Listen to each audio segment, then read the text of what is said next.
Καλή και ευλογημένη ημέρα σε όλους τους αδελφοί. Καλό και ευλογημένο μήνα, καλό φθινόπωρο. Σας καλωσορίζουμε το πρωινό αυτό στην Κυριακάτικη λατρεία μας. Την ώρα που μαζευόμαστε όλοι μαζί μπροστά στον Άγιο Θρόνο του Κυρίου, να τον δοξάσουμε, να τον υμνήσουμε, να του πούμε το ευχαριστώ μέσα από την καρδιά μας, να ακούσουμε τα λόγια του δικού του λόγου, λόγω του ζωντανού που μας τρέφει, μας ξεδιψά, μας φωτίζει καθημερινά τα μονοπάτια της ζωής μας. Θα ξεκινήσω την ώρα μας, διαβάζω τα λόγια του Ψαλμού με αριθμό 103, εδάφια 1 έως και το 13. Διαβάζω τη μετάφραση της Βιβλικής Θεστερίας Ψαλμός με αριθμό 103, εδάφια 1 έως και το 13.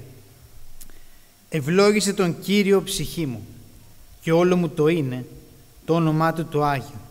Ευλόγησε τον Κύριο ψυχή μου και μην ξεχνάς καμιά από τις καλοσύνες του. Αυτός σου συγχωρεί όλες τις ανομίες σου και θεραπεύει τις αρρώστιές σου όλες. Αυτός από τον θάνατο γλιτώνει τη ζωή σου, σε πλημμυρίζει με έλεος και αγάπη, σου δίνει ως απόθεσες αγαθά. Η νιώτη σου, σαν του αετού, θα ανανεώνεται. Έργα δικαιοσύνης κάνει ο Κύριος και δίκαιη κρίση σε όλους τους κατατρεγμένους. Φανέρωσε τα σχέδιά του στον Μωυσή και στους Ισραηλίτες τα έργα του. Ο Κύριος είναι πονετικός και γενναιόδωρος, ανεκτικός και άμετρα σπλαχνικός. Δεν είναι οργή του αδιάκοπη και δεν κρατά ο θυμός του για παντοτινά. Ό,τι μας έπρεπε τις αμαρτίες μας δεν μας το έκανε και ανάλογα με τις παρανομίες μας δεν μας τιμώρησε. Όσο είναι το ύψος του ουρανού πάνω από τη γη, τόσο απέραντη είναι η αγάπη του για εκείνους που τον σέβονται. Όσο απέχει από τη Δύση Ανατολή, τόσο απομάκρυνε από εμάς τις ανομίες μας. Όπως σπλαχνίζει τον πατέρα στα παιδιά του, έτσι σπλαχνίζεται ο Κύριος εκείνους που τον σέβονται. Ένας πάρα πολύ όμορφος και παραστατικός ψαλμός, γεμάτος με εικόνες, γεμάτος με έννοιες, όπως είναι αυτή της αγάπης, όπως είναι αυτή των σπλάχνων που έχει ο Θεός για όλους εμάς, με έννοιες όπως η δικαιοσύνη, όπως λέει, καθώς εκείνος είναι ένας δίκαιος κριτής. Αλλά ταυτόχρονα, όπως λέει και στο εδάφιο 8, είναι πονετικός, είναι γενναιόδωρος, είναι ανεκτικός, είναι άμετρα σπλαχνικός. Και τον ευχαριστούμε γι' αυτό. Τον ευχαριστούμε γιατί, όπως διαβάσαμε, δεν μας τιμωρεί όπως μας αξίζει για τις αμαρτίες μας, αλλά είναι πάντοτε εκεί να μας συγχωρέσει, να μας σηκώσει, να μας αγκαλιάσει και τον ευχαριστούμε γι' αυτό. Με αυτά στο μυαλό μας, ας ψάλουμε τον πρώτο μας ύμνο για σήμερα, Θαυμάσια Χάρη. Ας ψάλουμε για το πώς εκείνος ήρθε και ενώ ήμασταν όλοι μας χαμένοι, μας έσωσε, μας ελευθέρωσε, μας σήκωσε να σταθούμε στα πόδια μας. Όσοι θέλουμε και μπορούμε λοιπόν, ας σταθούμε όρθιοι για τον πρώτο μας ύμνο για σήμερα.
προσευχηθούμε.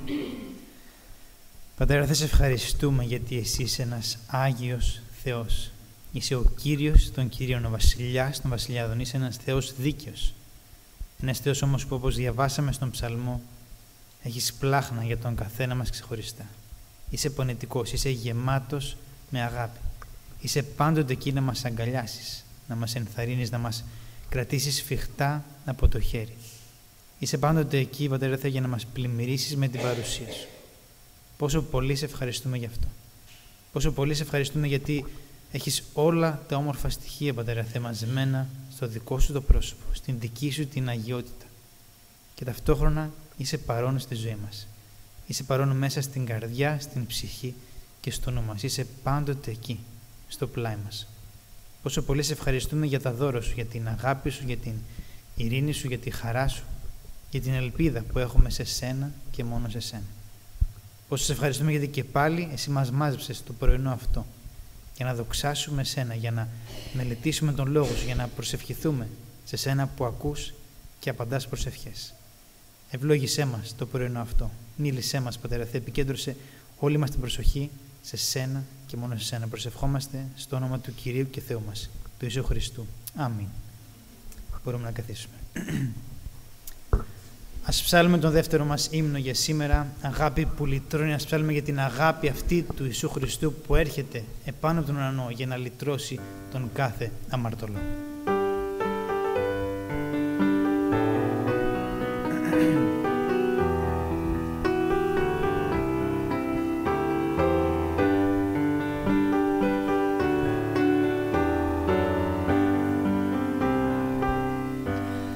Από του ουρανού τη δόξα ήρθε του Θεού ο Υιός, από πλούσιος έγινε φτωχός.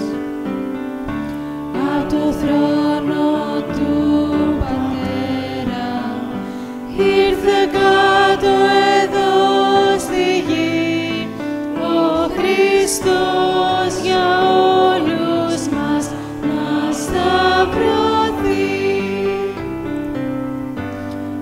Αγάπη που λυτρώνει, βεβαιώνει και φέρνει ελπίδα μέσα στην καρδιά. Αιώνια εκεί θα ψάλλουμε για σένα που μας εχάρισες στο λυτρωτή. Την αγκάλη του Πατέρα άφησες στον ουρανό κι ήρθε να βρει τον αμαρτωλό. Πλήρωσε την ενοχή μου με αίμα του πολύτιμο και μια μέρα θα τον δω στον ουρανό.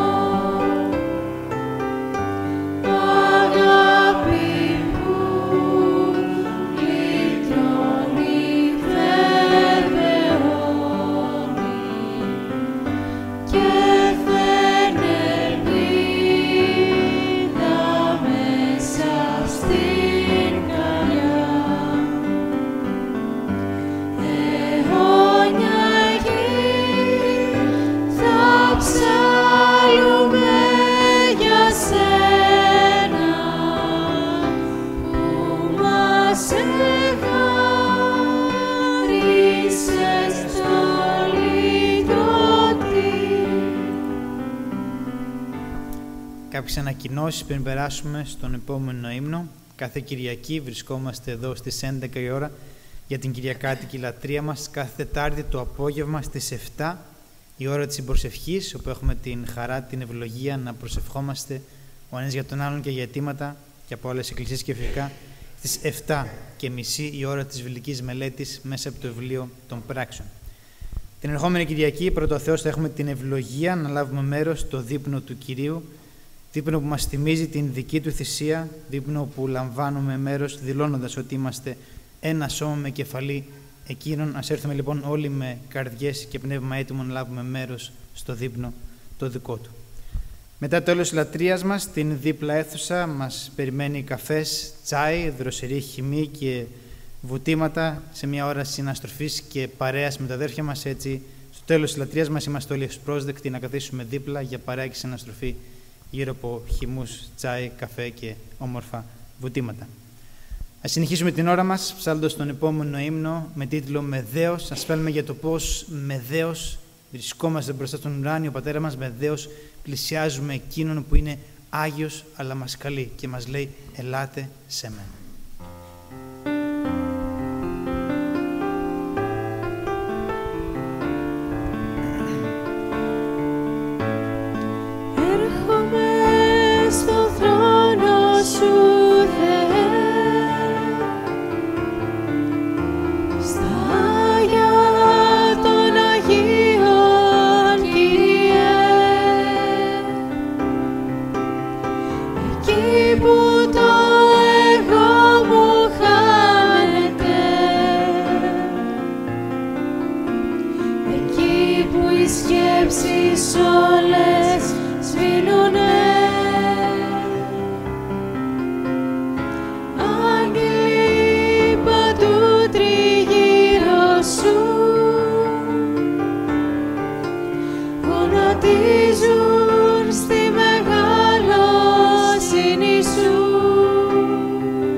Μας με το τελευταίο ύμνο «Κύριε είσαι το Α και το Μέγα». Ψάλλουμε σε εκείνον που είναι η αρχή και το τέλος, εκείνον που κυβερνάει όλη τη γη, εκείνο που το φως έρχεται να λάμψει μέσα στα σκοτάδια του κόσμου αυτού. Όσοι θέλουμε και μπορούμε, ας σταθούμε όρθιοι για το τελευταίο μας ύμνο.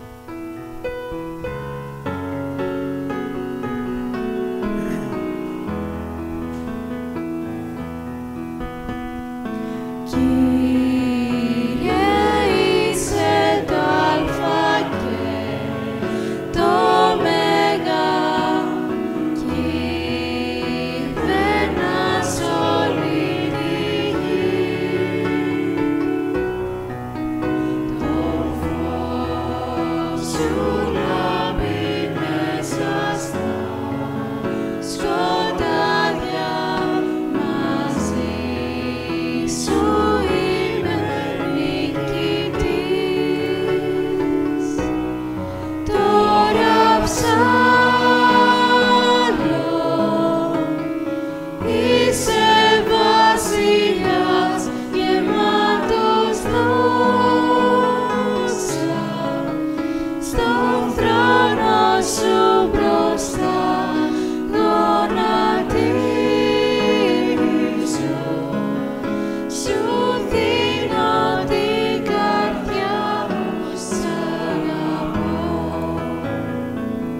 Να προσευχηθούμε.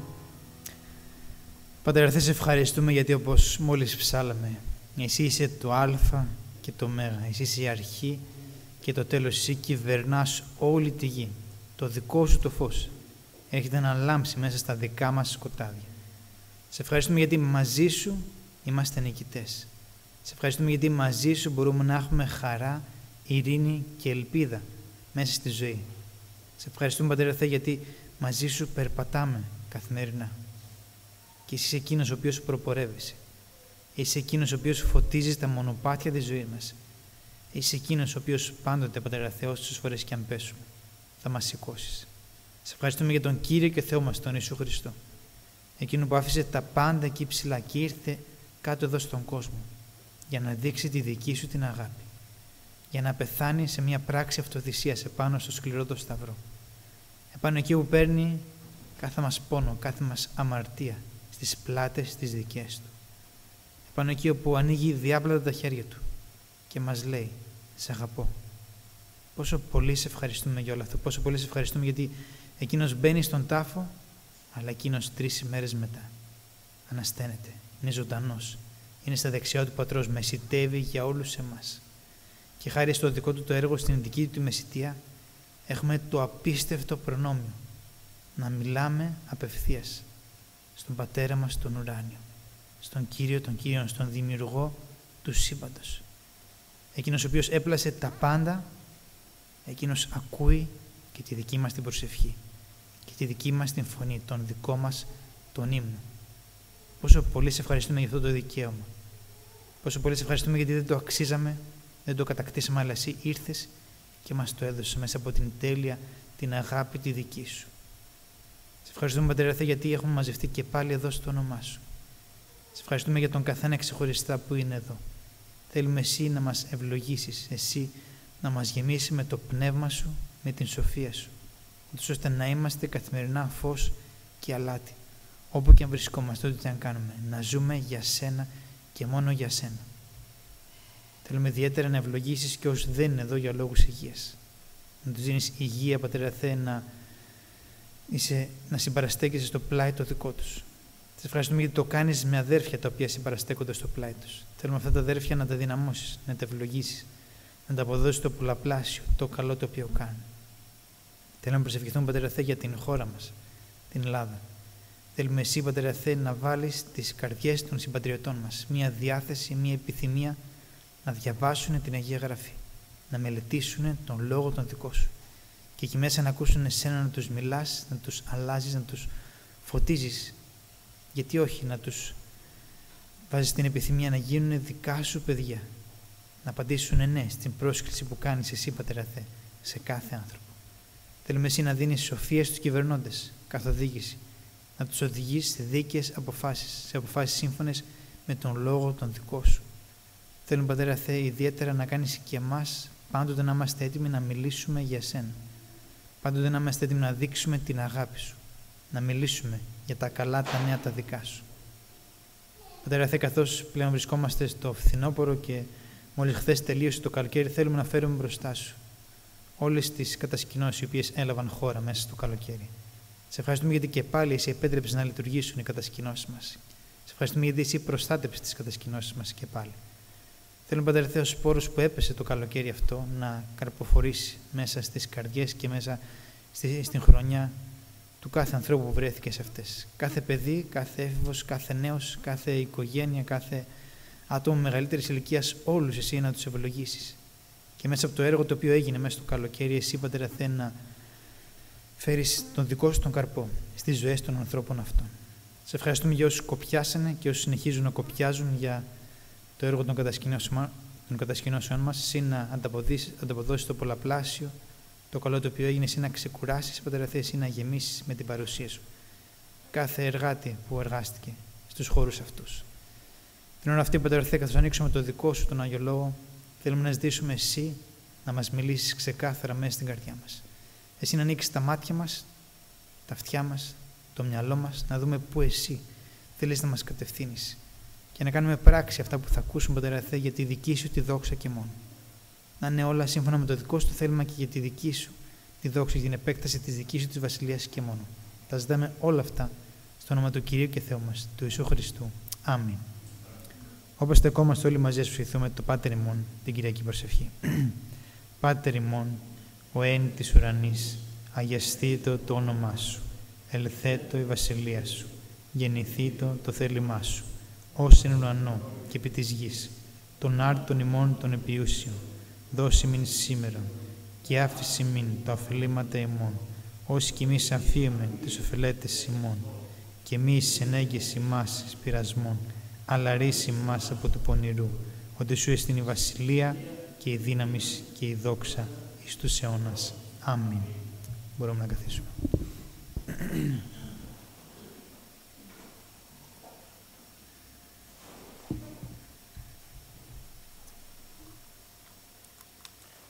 Αν ο καθένας μας ήξερε καλά, γνώριζε πόσο αμαρτωλοί είμαστε ως άνθρωποι, τότε η καρδιά μας θα ήταν ακόμη πιο γεμάτη από ευγνωμοσύνη στον Θεό. Θα ήμασταν ακόμη πιο χαρούμενοι για τα όσα Εκείνος συγχωρεί συνεχώς στον καθένα μας, μέσα στην πορεία της ζωής μας.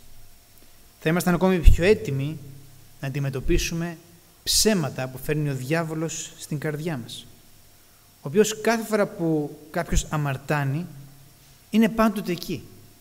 Είναι πάντα εκεί για να τονίσει μέσα στο μυαλό μας, μέσα στο μυαλό του κάθε χριστιανού, ότι αμάρτησες, απέτυχες. Χριστιανός είσαι εσύ? Είναι δυνατόν? Καμία σχέση δεν έχεις εσύ με τον Χριστό. Δεν έχεις καμία δουλειά να θέλεις να πείσεις τον εαυτό σου ότι μπορείς και αξίζεις να ζήσεις τη χριστιανική ζωή. Με τις δηλώσεις αυτές του σατανά να αποτελούν ακόμα ένα από τα πολλά ψέματα που μας λέει καθημερινά, με ένα και μόνο σκοπό: να καταστρέψουν κάθε άνθρωπο και ειδικά όσους είναι πιστά αναγεννημένα παιδιά του Θεού. Η αλήθεια λοιπόν είναι ότι ναι, δυστυχώς υπάρχει αμαρτία μέσα μας. Αμαρτία όμως την οποία ο Χριστός ήρθε να βάλει στην άκρη, ήρθε να μας δώσει την δύναμη για να μπορούμε να παλεύουμε με αυτήν και να βγαίνουμε νικητές. Ακόμα και όταν πέφτουμε όμως, πάλι μέσω του Χριστού υπάρχει λύση του να σταθούμε ταπεινά μπροστά Του. Να σταθούμε πραγματικά μετανιωμένοι, να Του ζητήσουμε συγγνώμη και να συνεχίσουμε την πνευματική μας πορεία.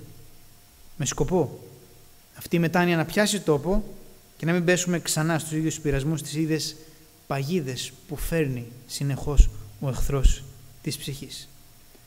Καθώς λοιπόν συνεχίζουμε να μελετούμε τις συναντήσεις του Χριστού με τους μαθητές Του μετά την Ανάστασή Του, σήμερα θα διαβάσουμε ίσως την πιο γνωστή από αυτές, τη συνάντηση αποκατάστασης που έχει με τον Πέτρο. Διαβάζω Ιωάννης, κεφάλαιο 21, δάφια 15 έως και το 17.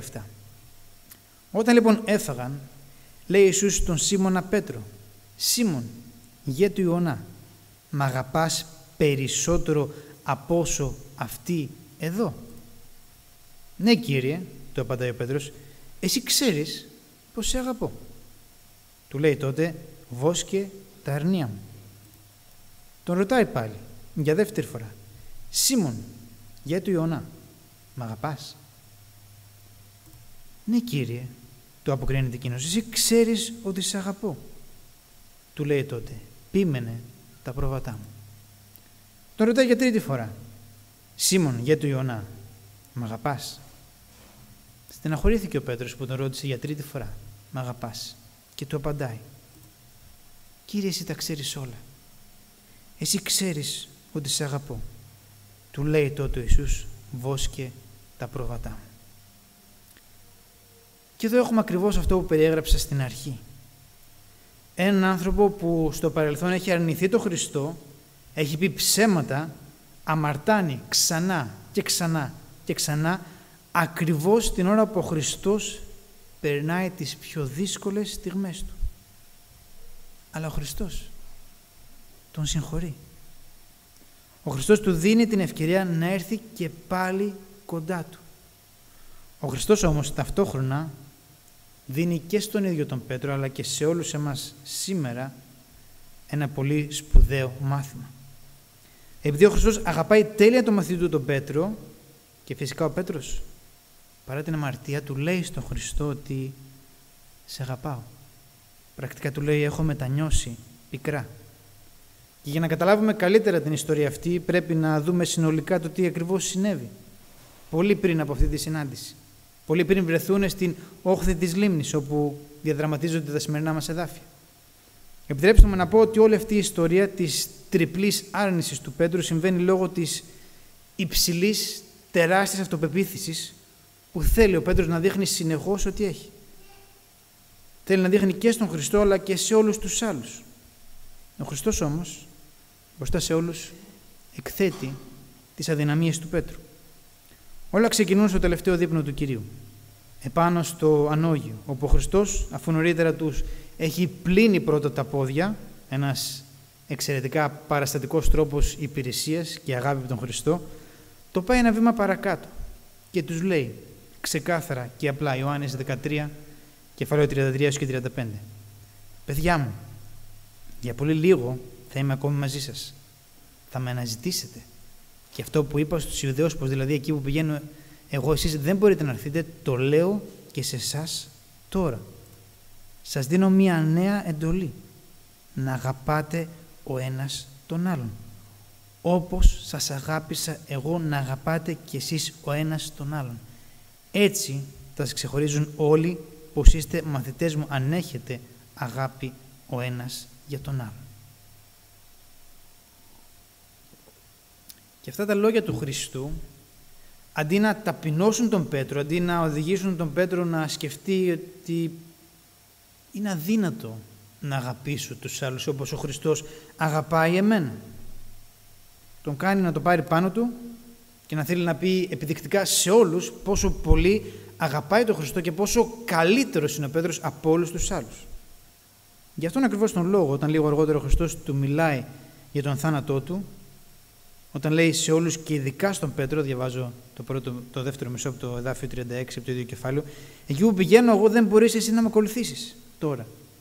Θα με ακολουθήσεις όμως αργότερα. Είναι τα λόγια του Χριστού στον Πέτρο.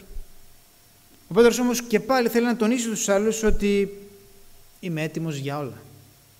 Είμαι έτοιμος να κάνω τα πάντα. Είμαι σίγουρος για τον εαυτό μου. Επόμενο εδάφιο 37. Του λέει ο Πέτρος, «Κύριε, γιατί δεν μπορώ να σε ακολουθήσω τώρα? Εγώ και τη ζωή μου θα θυσιάσω για σένα». Το ακούει ο Χριστός. Το βλέπει ο Χριστός. Ξέρει ήδη ο Χριστός τι πρόκειται να συμβεί και τον αποστομώνει. Τον βάζει στη θέση του, λέγοντάς του, εδάφιο 38. Το αποκρίνει το Ιησούς. «Τη ζωή σου θα θυσιάσεις για μένα? Σε βεβαιώνω πως πριν λαλήσει απόψε ο πετεινός, θα αρνηθείς 3 φορές πως με ξέρεις». Και ας κάνουμε μια παύση εδώ και ας σκεφτούμε τι ακριβώς μπορεί να σκέφτεται αυτή τη στιγμή ο Πέτρος. Ένας Πέτρος που έχει αφήσει τα πάντα πίσω του για να ακολουθήσει τον Χριστό. Ένας Πέτρος που έχει ζήσει στο πλάι του Χριστού τόσα και τόσα θαύματα, ιστορίες, διδασκαλίες. Ένας Πέτρος που νομίζει ότι ξέρει καλύτερα από όλους τους άλλους. Νομίζει ότι είναι το δεξί χέρι του Χριστού και ξαφνικά, χωρίς δισταγμό, ο Χριστός μπροστά σε όλους λέει αυτό. Λέει κάτι τόσο σκληρό, τόσο βαρύ, τόσο αληθινό όμως. Και είμαι σίγουρος πως ο Πέτρος ούτε ρώτησε, ούτε καν άκουσε τίποτα άλλο στη συνέχεια από όσα συζητούσε ο Χριστός με τους υπόλοιπους. Ήταν 2 άλλοι μαθητές, ο Θωμάς και ο Φίλιππος, που κάνουν πλέον τις ερωτήσεις των Χριστών να διαβάσουμε τα επόμενα εδάφια. Και είμαι σίγουρος ότι πλέον τον Πέτρο δεν τον ενδιαφέρει τίποτα. Δεν τον ενδιαφέρει καμία συζήτηση. Έχει καθίσει στην άκρη ήσυχος, πράγμα σπάνιο για τον Πέτρο, και σκέφτεται ξανά και ξανά τα λόγια αυτά του Χριστού. Και είμαι σίγουρος ότι μέσα του λέει, έχει άδικο. Κάνει λάθος. Πώς είναι δυνατόν ο Χριστός να λέει κάτι τέτοιο για μένα? Πώς είναι δυνατόν να μιλάει ο Χριστός έτσι μπροστά στους άλλους για μένα? Κάνει λάθος ο Χριστός. Ποτέ μου δεν θα τον αρνηθώ. Ποτέ μου δεν θα τον εγκαταλείψω. Ακόμα και αν όλοι οι άλλοι φύγουν, εγώ θα είμαι εκεί, δίπλα του. Θα συνεχίσω να είμαι το δεξί του χέρι. Ακόμα και αν χρειαστεί, όπως είπε, να πεθάνω για Αυτόν. Και γνωρίζοντας τον Πέτρο, δεν αφήνει εκεί το θέμα αυτό. Σίγουρα είναι αυτός που αναφέρει κάτι στον Χριστό στον δρόμο προς τον κήπο της Γεστημανή, λίγο αργότερα. Όταν ο Χριστός τους λέει για το πώς θα διασκορπιστούν όλοι οι μαθητές μετά το θάνατό του. Και πώς ο ίδιος πάλι θα αναστηθεί και θα έρθει κοντά τους και θα τους μαζέψει όλους μαζί. Ο Πέτρος όμως δεν τον νοιάζει αυτό. Εκεί το βιολί του. Δεν μαθαίνει από τα λάθη του. Βρίσκει την ευκαιρία και λέει και πάλι στο Χριστό, διαβάζουμε Ματθαίος 26:33.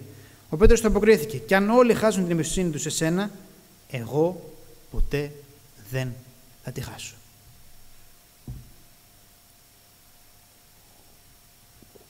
Τι κάνει ο Χριστός?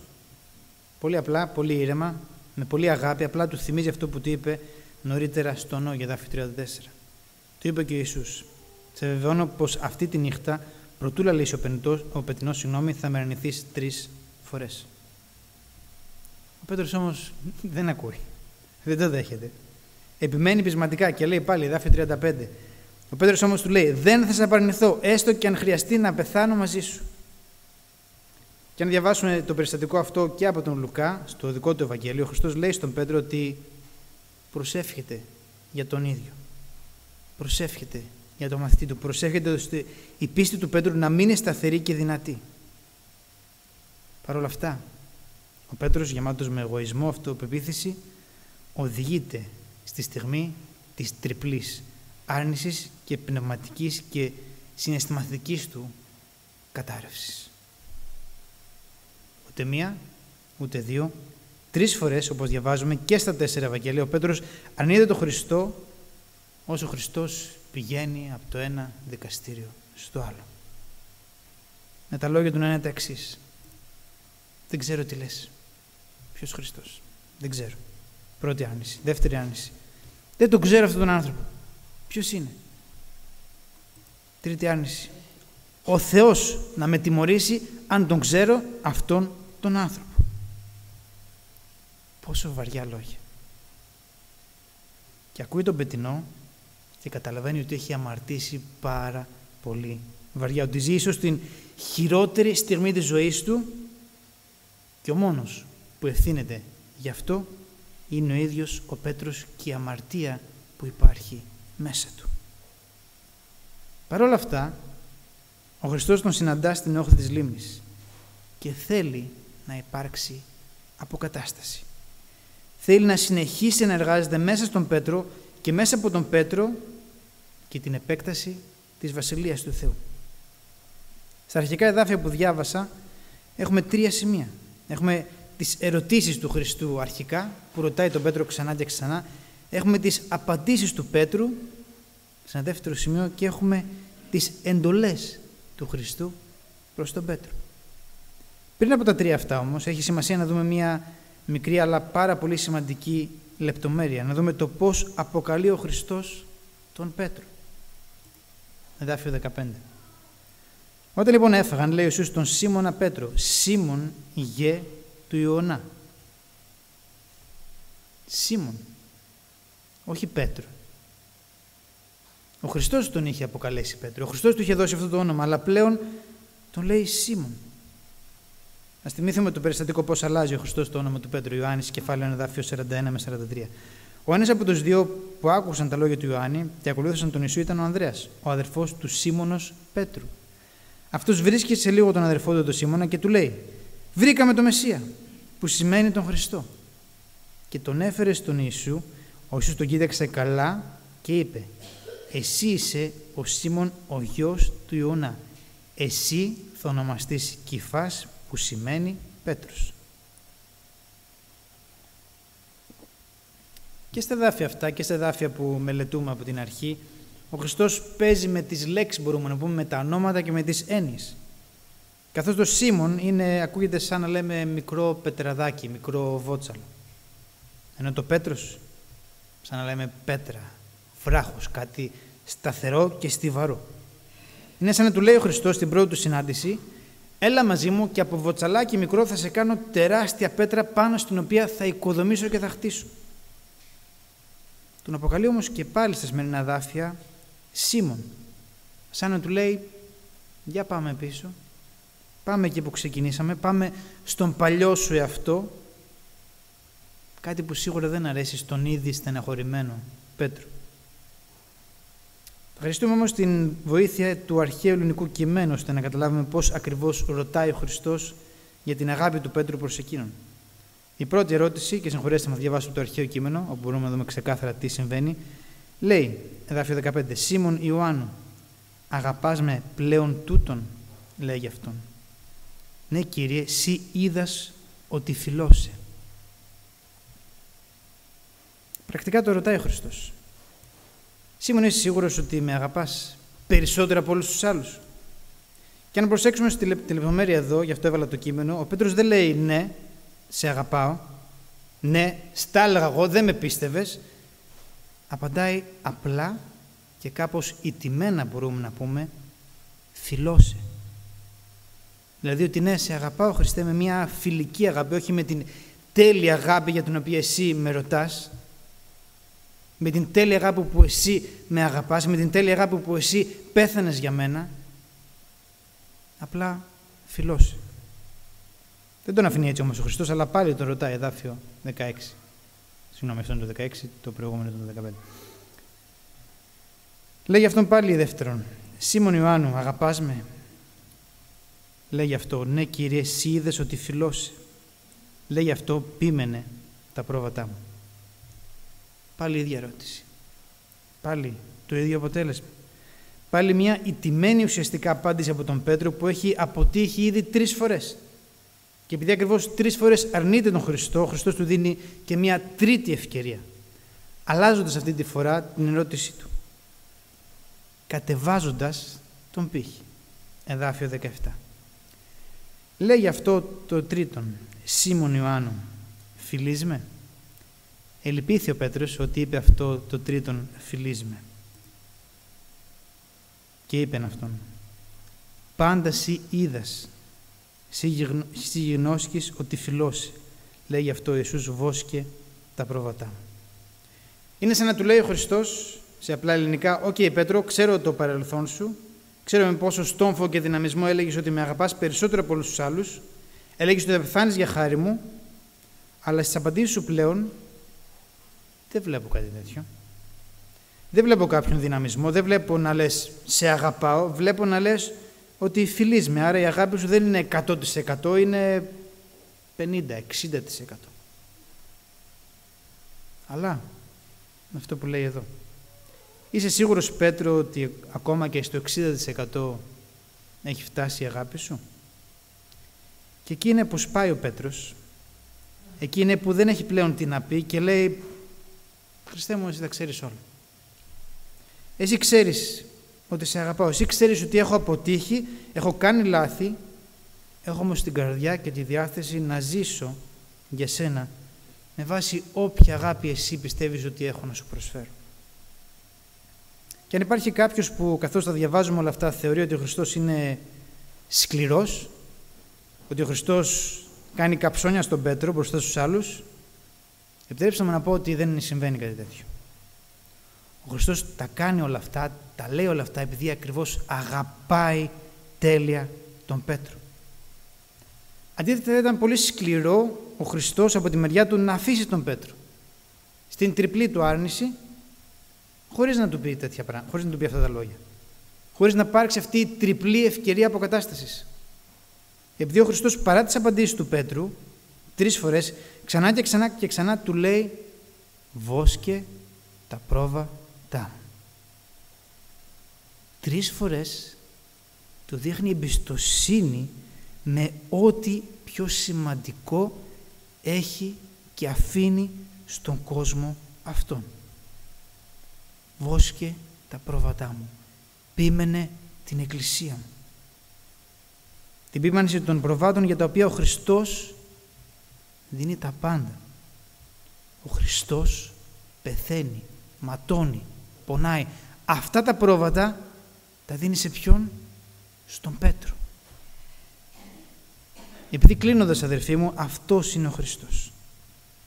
Είναι πάντα εκεί. Όσο βαρύ και είναι αυτό που κάναμε εις βάρος του, όσο χαμηλά και αν έχουμε πέσει, όσο μακριά του και αν έχει βρεθεί κανείς, είναι πάντα εκεί.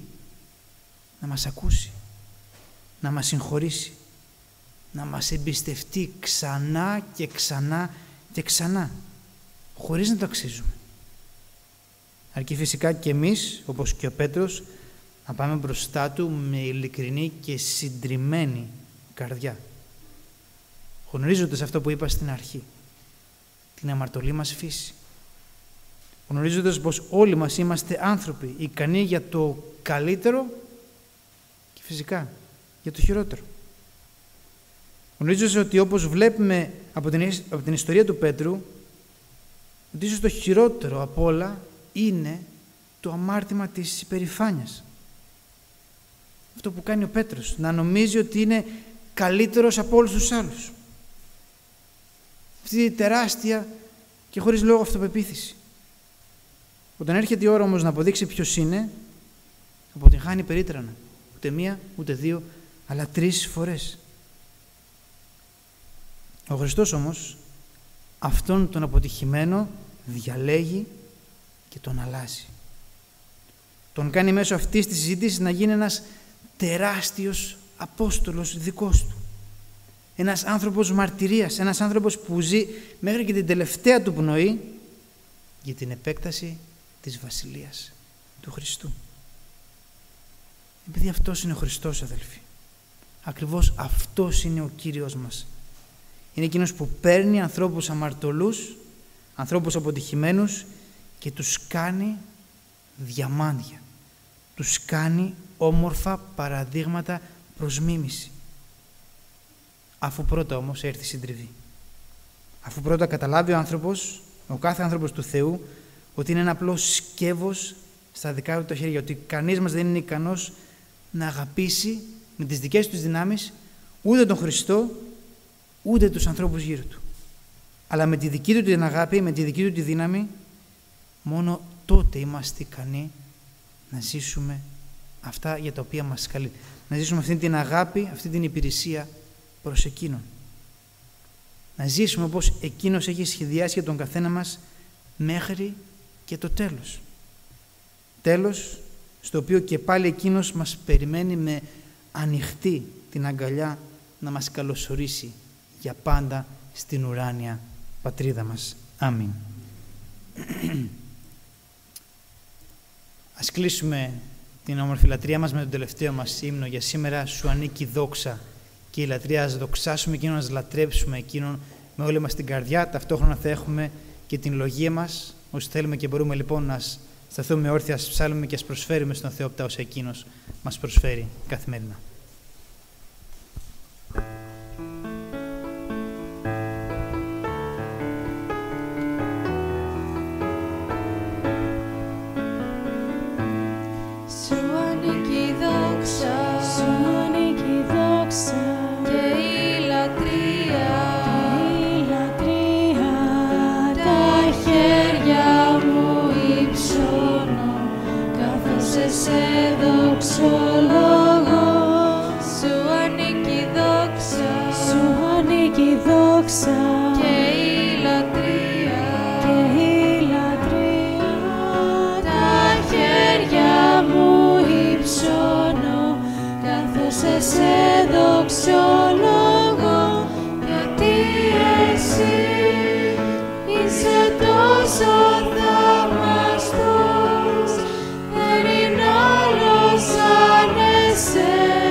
Τα χέρια μου υψώνω,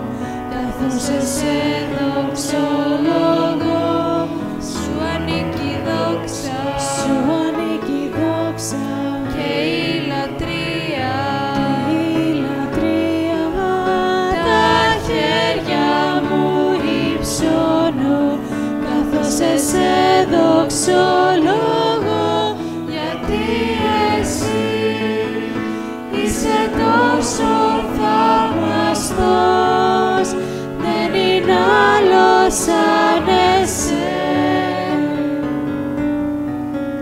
Δεν είναι άλλος σαν εσένα, γιατί εσύ είσαι τόσο θαυμαστός, δεν είναι άλλος σαν εσένα.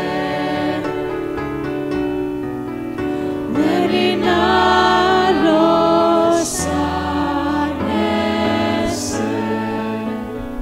Ας ψυχηθούμε. Πατέρα, θα σε ευχαριστούμε γιατί εσύ είσαι ένας θαυμαστός Θεός. Είσαι ο Κύριος των Κυρίων, είσαι ένας Άγιος Θεός. Σε ευχαριστούμε γιατί όπως διαβάσαμε, όπως θυμηθήκαμε μέσα από τον Λόγο Σου, είσαι ένας Θεός αγάπης. Είσαι ένας Θεός που συγχωρεί. Σε ευχαριστούμε γιατί μέσα από το παράδειγμα του Πέτρου, Πατέρα Θεέ, είδαμε και πάλι πως εσύ είσαι έτοιμος να μας συγχωρήσεις, να μας δώσεις καινούργιες ευκαιρίες ξανά και ξανά και ξανά. Σε ευχαριστούμε, Πατέρα Θεέ, γιατί είδαμε πως ο Ιησούς Χριστός είναι εκείνος ο οποίος δείχνει εμπιστοσύνη στον Πέτρο. Είναι εκείνος ο οποίος πάντοτε θα μας δώσει ευκαιρίες, θα μας δείξει την εμπιστοσύνη τη δική του.